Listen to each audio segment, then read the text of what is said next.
What is going on, fight fans? Here we are at the Nevada Boxing Hall of Fame. We have Global Communications Director Will Kinsler, as well as their Creative Director Ash Habib, and myself, Content Manager. We're going to talk about a few things today. We're going to talk about why we're here, of course. We're going to talk about trades and early access and where we are with that and what's taking so long, which is what you guys want to know. Yeah. Can we acknowledge the obvious thing, which is welcome Edward to the team? Oh yeah. We're kind of like throwing you into the fire a little bit, right? Yeah. Like the community, they're going to see this. They're going to say, man, Ed's already doing all this stuff. You basically started on Monday. Mm-hmm. It's Saturday the same week. You've been here in Vegas all week with us, seeing how the ESBC sausage gets made. Yeah. Right? A lot of moving parts. Yeah, a lot of moving parts. It's not a bad first week, though, to be fair, right? No, it's starting a new company,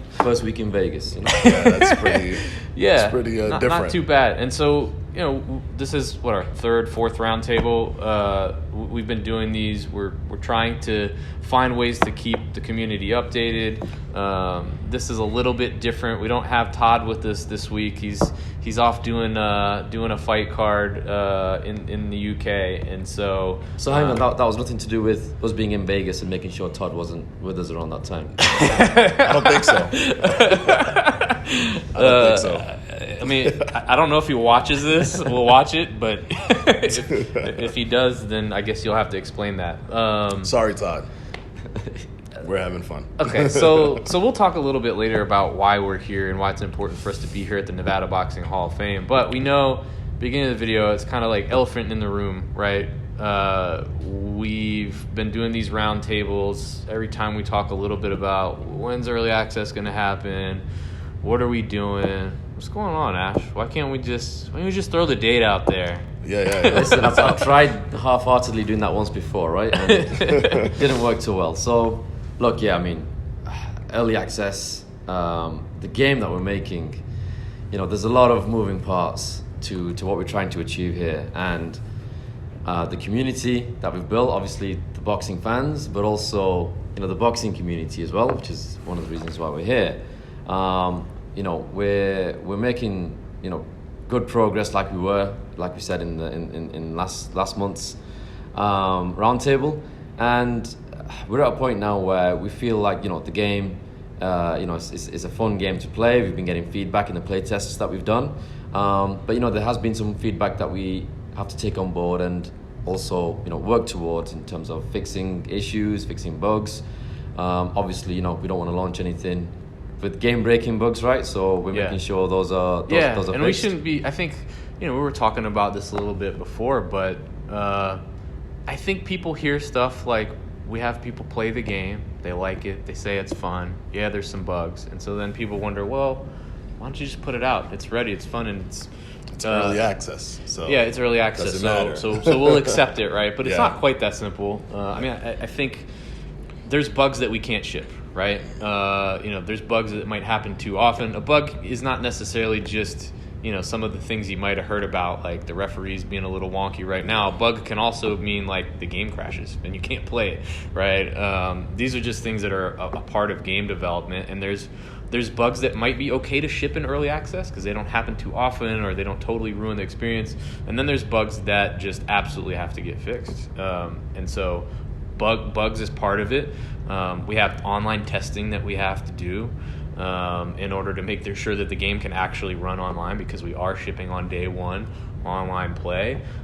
We have balance work that needs to happen because we're saying we're making an authentic boxing game. We don't want to go in day one and it doesn't feel right at all. I think we'll get into early access, and for sure balancing is going to be a big part of what we do over the course of early access, but we got to give it our best effort for the beginning. There's optimization stuff. Like, people ask us all the time, what are the specs going to be? What's a hardware spec for PC?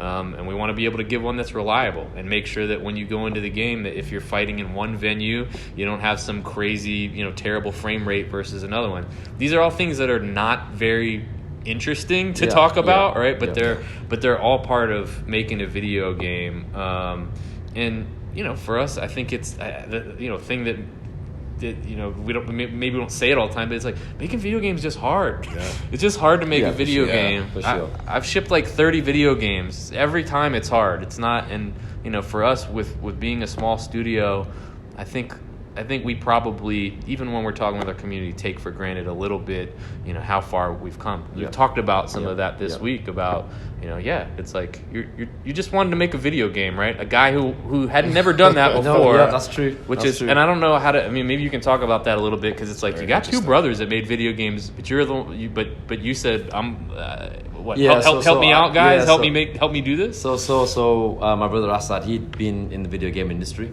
And myself and my oldest Asif, we haven't, right? Right. So my oldest brother Asif, he said, look, let's we're all fight fans, let's try starting something, and we just started extremely small, right? And our goal was just to kind of satisfy that urge or need to play a boxing game. Yeah. So it's just obviously grown quite significantly in the time frame that we've had, and there's things that we've done. We've made mistakes along the way, having never done this before, right? But we feel like we're in a really strong position now in terms of how the game's playing, the structure we've got, and the roadmap that we're looking toward as well. So it's been a learning curve for sure. But I just want to touch on what you mentioned earlier about some of the bugs that we're looking at to fix and some of the game breaking aspects. And I think with what we've got, I guess it's a little bit different in the sense that the licenses we have, the amazing boxes we have, like whether it's Ali, Canelo, Tyson Fury. So if you're playing a first person shooter and there's a bug, it's different where if you have Ali on screen and there's a bug affecting Ali, right? Yeah. There's a different context to that where I can't put anything out. I don't want to put anything out. Right. If Ali or Canelo or Tyson does something and it's like, whoa, hang on, that looks a little bit strange, right? Yeah. Because we've got the whole prestige of what we're trying to create and do here. So there is that extra layer of finesse that we want to make sure we get right. Yeah. And look, we've said this before, like, we don't want to use just early access as something we chuck out and let the community find like all the bugs for us, right? No. Sure, there'll be some that will probably get found, but it's for us it's just important that we try and ship something that we're happy and it's a normal part of the process, right? I mean, that's a normal part of the process. I think people may or may not know, right, when they hear like, oh, there's bugs in the game. It's like that's what happens, right? Yeah. This last part of us trying to get to early access, where we're doing polish pass and trying to clean up the most severe bugs. That's just kind of how this works, but it's a necessary thing that we have to do, and so. Because of that, and because of some of the other things, we haven't announced our date yet. There's some other stuff we've been doing, right? Tests, like public. We've done a couple of small tests where we've brought people in. And the first one was just core gameplay feedback, right? The other one was more about AI. Why is that important for us to do that before we, are able to get to that early access? It's partly a couple of reasons. One of them is essentially a fresh set of eyes, right? Yeah. Because when we're making a game, we don't want to sit back and say, "Hey, look how amazing our game is," right? Because we're making it. So we wanted to get essentially a fresh set of eyes, and some of those playtests have included actual boxes as well, to try and balance out the authentic nature of what we're trying to create, but also people who play games casually, people who are hardcore gamers as well. So we wanted to get a good rounded view of the feedback, and some of that feedback has been great, because it's like, well, actually, we probably do need to work on some of these aspects that are getting talked about, but also it was a good litmus test for us, right? Yeah, and even, there's even some of the stuff that's related to when we can announce doesn't have anything to do with development of the game, right? There are things that we have to do to announce the game in the right way. They're actually on the publishing side of the game of, we got a website we don't think that's super awesome, that we want to update. We need to provide more clarity on our Steam page about what is in early access, who are the fighters that you get, when are the features coming. We've talked a little bit about, day one, career mode won't be in, creative fighter won't be in, but we want people to understand everything that you're going to get. So there are some of these things that have to happen, and it's just part of it. We know it sucks waiting, right? Yeah. We know everybody wants to know, and believe us, we want to put the date out as much as anybody. Well, we've had a few boxers here, right, saying, "Come on, when's this game dropping?" Yeah. That's true. I mean, it puts a little bit of a different spin. It's the number one question that we get from everybody. Yeah. You know, whether it's our community or whether it's boxers or organizations that we're dealing with, everybody wants to know that. So we're really eager to put that out because, you know, it can change the conversation once we do that to the things that are really important about, you know, what we're doing with the game. Yeah. So basically, we're saying all that to say we hear you. We're trying to get the game out to you as efficiently and as quickly as possible, but we're doing everything possible to make that happen. Yeah. But now let's move into a little bit of the meat and potatoes of the game itself. Let's talk about traits. What's this? What's this traits? Yeah, tell me about it. Have heard a few times. Because I remember the first time I heard about traits from Ash, where you had been like really busy at the time for like a period of a week or two, and I hadn't caught up with you, and I had been trying to catch up with you, and then you randomly called me, right? And you were like, "Will, I got something to tell you," and I'm like, "I've been trying to reach this guy for like a week," and he's like, "Check this out," and then he like does this like elevator pitch for what the traits are, and I was like, "Okay, I'm glad that you called me about this now because I immediately started to get excited about it." So now you got to do that pitch for everybody else. Awesome. Okay, no, listen. So traits. So one of the things that we wanted to do with this game was obviously have, you know, every boxer feel like, you know, how you see them react or behave on TV. We want to try and replicate that in the game, right? So it's a pretty tall order. Now we built out the whole stat system in the game where, you know, fighters have, you know, the strength and left hand power, right hand power, and you know, I think the stats that we've shown in one or two of our videos. But I just wanted to kind of go a level deeper, right? To really feel like, yeah, this you know, this boxer is almost personalized to the level that they've got some traits that they're known for in the ring, right? So you know, for example, you know, Deontay Wilder's, you know, big right hand, right? So, you know, he's got the bomber trait in the game. So you know, with that, it's just adds that extra layer of, you know, I'd like to say authenticity, right? So the traits are essentially things that fighters are known for, and we've found a way to implement that in our game. So it's not just a case of, you know, every fighter's the same and the only thing that differentiates them is just stats, right? The numbers. Yeah. We've got, you know, the traits that really kind of just add that extra layer. And some of them are passive traits, right? So like that one that you mentioned for Wilder, like any part of the fight, his right hand is always more powerful. But also, I think on that particular bomber trait, he also has like a slightly higher chance for a flash knockdown as well. It's not too much higher, but it needs to be higher, right?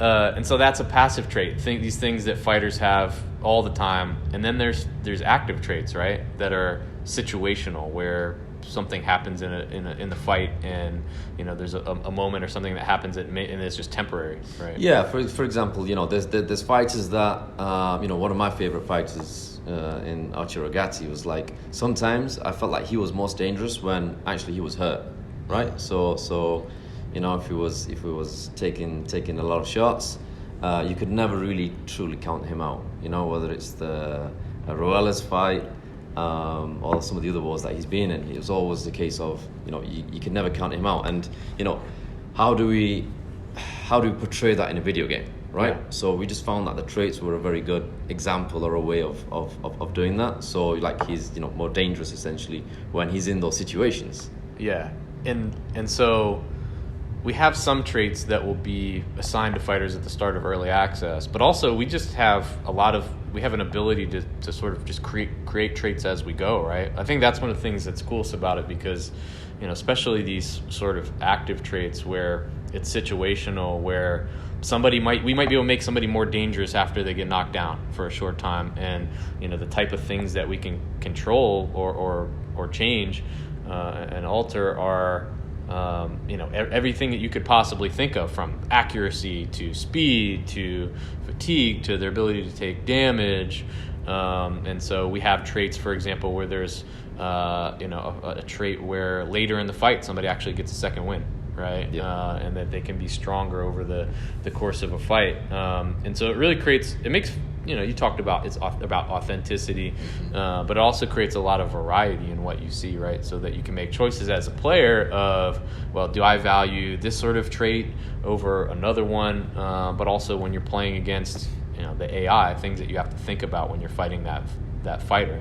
I think just kind of adds that extra little bit of detail to it that people will appreciate, and that we'll be able to do a lot with that over time. Yeah. I know we talk about this all the time. How we're not talking about career mode, right? But I was just gonna say, actually. But I'm gonna get a little sneak peek. This is like an I'll allow it Listen, moment. you're saying this now, right? So Yeah. I can be pretty freeform in terms of. You've given I the green want light. to. You've Okay. given the green All light. right. I'll give you the parameters. Okay. We don't want. Listen. We just don't want to get that much into career mode right now because it's not shipping day one early access. We still got work to do on it. So I want to tell you about things that when we find out, it's actually not going to happen or something like that, right? And maybe it doesn't go without saying, but like that's true of a lot of things with our game right now, right? Because we're trying to get it shipped. Like sometimes we'll say, you know what, it's actually not going to work. We got to cut it, right? That's the hard part of game development. But so I think the parameters for me around career mode are like, well, okay, how might a trait be different in career mode? It seems like the major way that it's different is that it can actually apply to things that happen over a series of fights, not just in one fight, right? Correct. So one of the things we've decided to do with traits in career mode is that there's obviously positive traits, right? But there's also going to be negative traits in the game. And again, that's going to be entirely dependent on how your career is progressing. So a very simple example is, let's say you get knocked out 3 times in a row in your career. Yeah, you may restart it. That's what I would call it. Well, That's it. I want retire. a minty fresh. Well, that's where the balance. That's where the My balancing loss comes in. column. That's where the balancing comes in. But essentially, it's like you could end up with a glass jaw, Right, where you're more susceptible to getting knocked down or knocked out. So traits are something that obviously we need to spend some time on in the context of career mode. There's a whole number of traits that the game has, and we've developed a pretty cool trait maker, so we can pretty much create those traits to match fighters and things that happen. Yeah, that's what you showed me that got me really excited when you had called me that day, because you just showed it to me, and I was like, well, can you do this? Can you in this situation? Can you create this situation? You were like, yeah. There's just a bunch of drop downs. So I think that's the thing. Once we get into early access, I'll be interested in probably the community will tell us like, hey, there should be a trait for this person, or we can do these things to make the fighters even more authentic over time. Right now we'll start from day one of early access. So the game is kind of what it is, right? And we'll have some of these things. We won't expect them to be perfect. That's part of what early access is, right? Is trying to give people a fun core experience and then layer stuff over time that will create value. But to me, it's one of the coolest things in the game is those things, and it also makes it easy to understand important things about a fighter. We've got so many fighters in the game, right? If there's somebody that you really don't know, or you don't want to look through all of the ratings for that fighter, there's actually icons that are associated with the traits, right? In the UI, where you'll know, somebody's got this.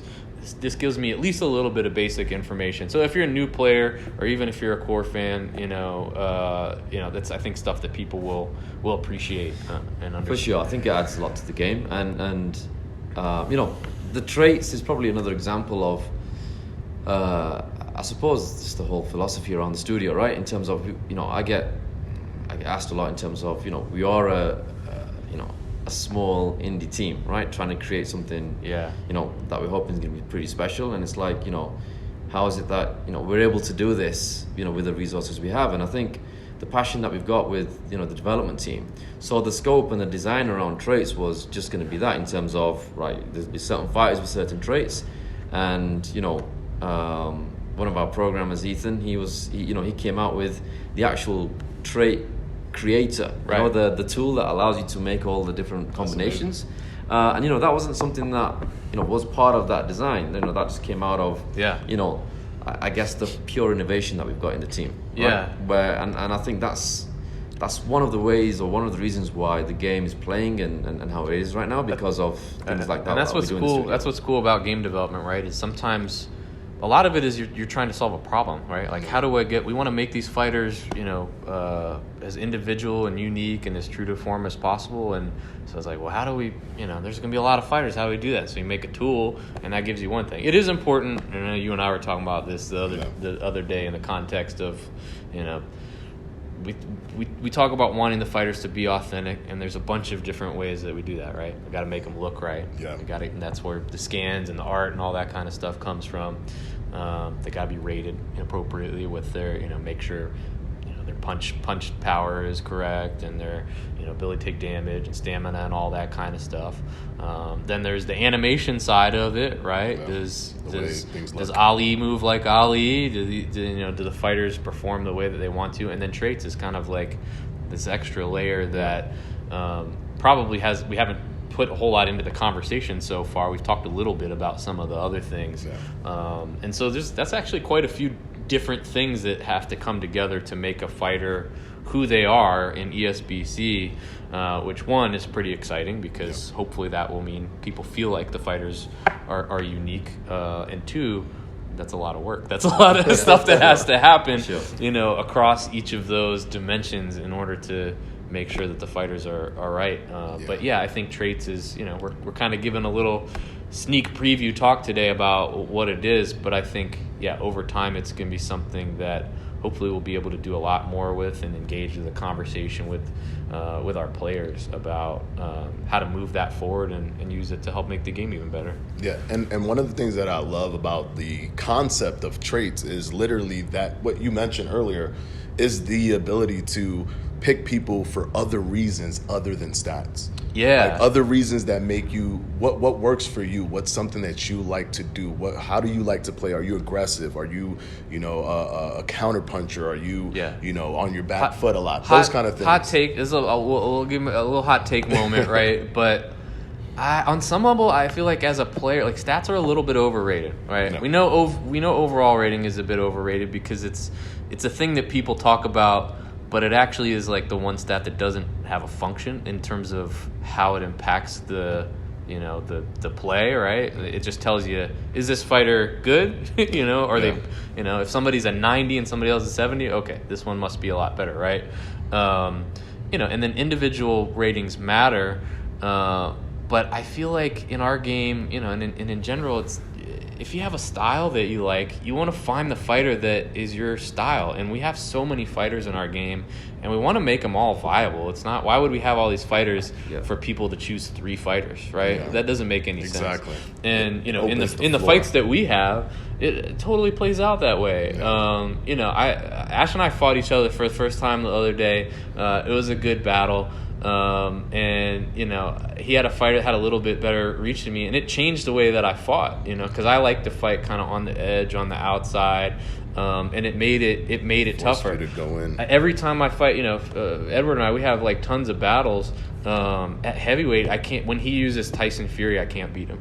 You know what I mean? Like, it's just no matter how many times we fought, I can't beat him with Tyson Fury, and so it's like that ability to find that fighter that's for you, that works really well, I think is really important. And it's something that I hope will come out of, having all these fighters in the game and having all these different things, is that it's not so much just about, can you take this one or two top fighters and these are the same people you see online all the time. I think is opportunity for you to build your particular set of skills, whether it's fighting on the back foot, fighting on the inside, because you have a lot of choice. Do I want to take a fighter that just has a ton of stamina and, try to take somebody into deep water, even if I know I'm going to be behind on points, and then try to knock them out? Like, these are choices that you can make, and I think that traits is just one of those things you can look at and say, yeah, I'm going to try this one out. I'm going to try this fighter out. All right, so let's get to the nitty and gritty about why we're here. I think a lot of people want to know. I think they're kind of like a little confused. Yeah, why did we bring Edward out here on his first week to Vegas? Like, this is crazy. So what's going on? So because we have quite a deep relationship and partnership with the WBC, and of course a lot of the boxers out here, we felt it would be a good event for us to come to meet some of the boxers, because obviously some are quite keen to look at the game. So we got invited out here, and we're essentially showing the game to a number of boxers here, and also, you know, at the same time getting feedback from the boxing world, because over the last few weeks, obviously we've had, you know, some public play tests, and this is almost another angle of that as well, where you know, the feedback we're getting is from the boxers. Yeah, I mean, we really think about it as it's like we have a couple of communities, right? We have our community that's following along with the game, and then we've got the boxing community where they ask the same questions. They're asking us too. When's it going to be ready? When can I see it? And all that kind of stuff. And so there's only so many places you can go where you find this many boxers all at once. There's a bunch of them, you know, that are here, that are in ESBC. And so we've been here the last couple of days, meeting with as many people as possible, showing the game. It's gone really well. I'm enjoying the event. I think it's cool that they do stuff like this to bring all the boxers here, you know, kind of give everybody their moment. It seems like the fighters are all having like a really great time. So maybe not the point when Sean Porter saw himself being knocked out whilst I was controlling him. Yeah, so the very first time that Sean Porter saw himself in the game was with Ash getting knocked out as Sean. Hey, that's he hasn't spoken to me the same way since, to be fair. Understandable. And also, you know, not for nothing, but we're meeting actually in person for the first time as well. The three of us here. Well, I'm Fanatico. You know, Edward, I've met a few times, but you know, Ash, we've all have kind of known each other for a while, and we're finally getting to connect with you. So over a year, right? Yeah, it's been over a year, and you know, so. Yeah, it's been great. We've been having a good time, and it's fun to be able to do this stuff in person and not just on a Zoom call or whatever. Yeah, it's fun that way. So speaking of the fact that we're getting feedback and questions from boxers, important, our community. We get questions from them all the time, and I think that we should probably go into answering some of those questions for you guys. Yeah. All right. Let's run through this. So, okay, this is a good one from Skatali Punch Co. Skatali, thank you. That's a great name. Will there be a visible difference in terms of hand speed between the boxers? They're saying in the clips that we've shown so far, kind of look similar. Can't really tell the difference. What are we doing with that? So, short answer is yes.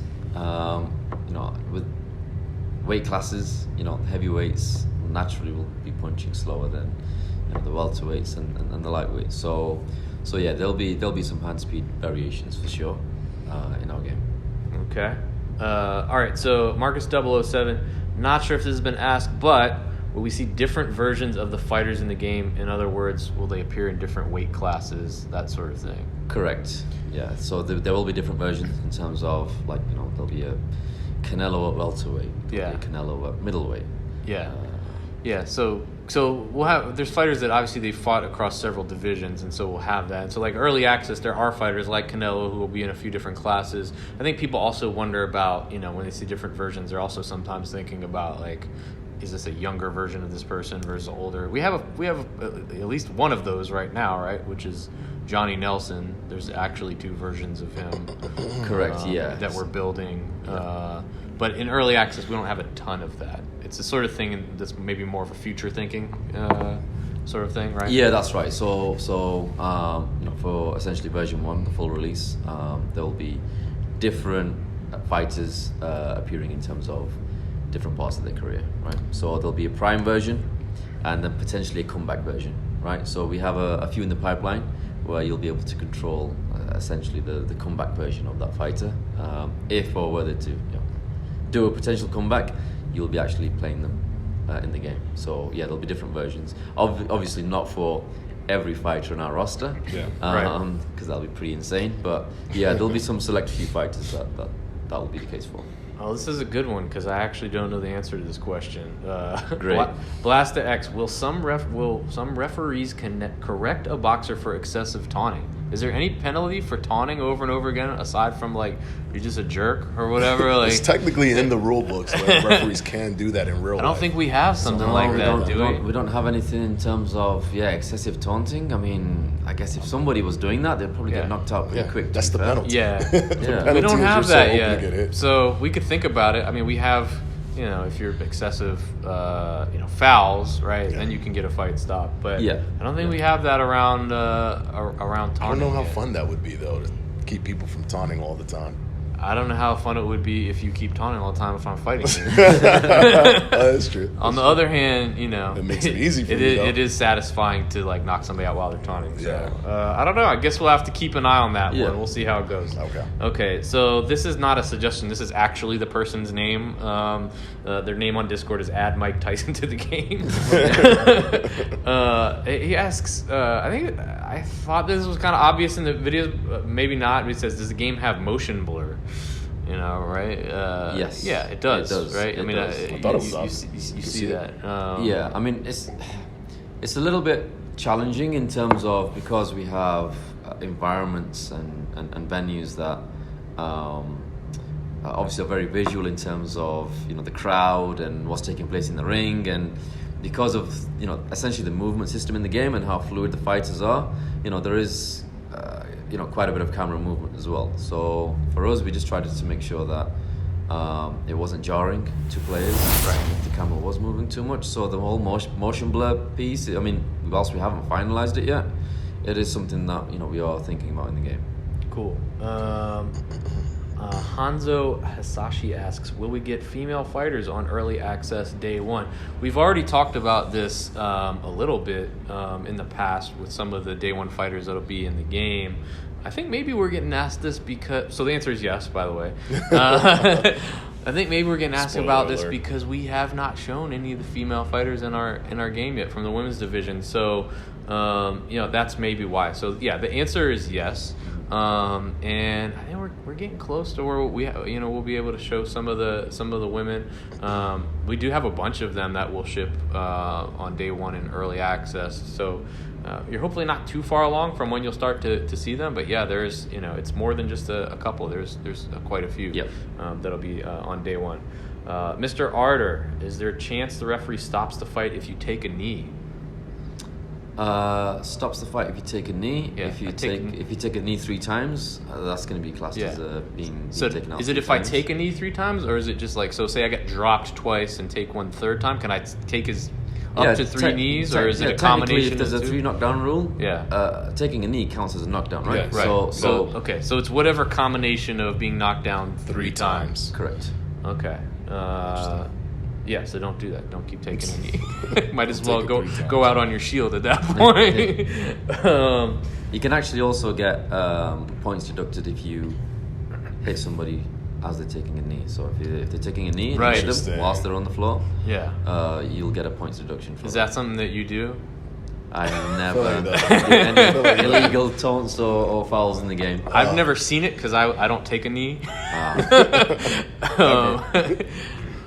But yeah, no, that's pretty interesting. Okay, he's had some good questions in here. He's got a couple of them. Scatali Punch Go. Again, will there be different levels of crowd noise in terms of the venue and attendance? Because we've got some of the larger venues, and then we have some that are a little bit smaller. They mentioned attendance. I mean, I think attendance is not like a dynamic thing. If you're fighting in offline or online, they may be thinking more about career. I don't know if attendance is going to be a thing. So for that. attendance, certainly for early access, there will be obviously different crowd sounds depending on the venue. Yeah. Obviously, crowd will react to the fight. So if it's a pretty boring fight, you'll start to hear some boos and some whistles. But in terms of like capacity, that is something we have spoken about. Not for early access. Yeah. But for the future, in terms of again, without going too much into career. If you're an up-and-coming fighter and you're on the undercard for a pretty big fight at a big venue, you're not going to be fighting in front of a full packed out. So when you have that trait where you get knocked out 3 times, then nobody's going to come to your fights anymore. Well, so yeah, that's traits. Low attendance, right? Low attendance. so yeah, and look, the whole popularity rating for your fighter will take into account how many people attend your fight. Got it. Okay, so question from Poe. He wants to know, are the super and junior weight classes implementation going to be universal or a separate thing between offline and online modes? I think he's maybe asking because we've talked about we're combining some of the classes for early access to make sure each division has enough fighters to make it viable. I think maybe he's asking because he's wondering, like, if it's offline, it doesn't matter if I have enough fighters, I'll just kind of, do my own thing. But the answer is no, right? We're keeping them consistent. We want to keep them consistent. It'll be confusing probably if we were to try to mix that up a little bit. But as we're adding fighters, we'll see. We'll get divisions to maybe where we'll open them up a little bit more so that they're, not combined. It just might take us a bit of time. Yeah, I mean, it's kind of all linked to our roster and the size of our roster, right? And that will change over time. Okay, here's a question that you'll probably be surprised that I'm going to ask, Ash. But the question is, will you guys do a public beta test for us to play before early access? Who asked that, by the way? Sorry, that was Fly High, a Fly public High, beta test. Okay, short answer, yes. Yeah, we're planning on that. So we don't want to say a whole lot about it, but we talked in the beginning about we are having to do some online testing, and so there may be an opportunity. We don't want to get too into detail or promise too much, but as part of our need to try to make sure that we get information about online and how it runs, it's possible that we might do some sort of an online test at some point that people could be a part of. It might not be fun, it depends if it doesn't, if we do it and we have to, break the servers or whatever. Sometimes when you do those sort of public things, it's, more about a tech test than hey, have an awesome experience. But it's a thing that we're looking at, so keep an eye out. We'll maybe get to that at some point. Okay, one final question from Skatali Punchko. Has the clinch game improved since the last roundtable in terms of physics, actually throwing punches, etc.? So I think people may know that we at one point had been considering a more involved clinch system where it's sort of gone beyond what you've seen in the past in games, in boxing games. But basically, we've kind of had to pare that back a little bit for early access, right? That's right. Yeah, I mean, because the visual fidelity of the game, the bar that we're trying to set is very high. The clinch system that we were looking to implement, we did implement it, but it felt like that quality, it lowered the quality bar of the overall feel. So everything's looking great, fantastic, and then the clinch comes in, and all of a sudden it just feels a little bit jarring. So we had to almost take that a step back. So the clinch system now looks and feels good, but it's very basic, right? So we are going to look to expand on that post early access, to look to try and improve the clinch mechanic. So at the moment it's essentially just a clinching mechanic right now, which has some impact on stamina, etc. But in terms of being able to throw the odd punch and kind of jostle, that's something that we'll be looking at post launch. All right, I think those were the questions, right? That's it. That's all I got for you. Oh, well, thank you so much, Punchco, and everybody else on the list. You guys were great. That will end our third round table. So I think this one was a good one. This one was a little unique and different. You guys had a good time? I did, yeah. Yeah, for sure. All right, for sure. So we're out of here. Ash Habib, Edward Vasquez, Will Kinsler. We'll see you in the next one, guys.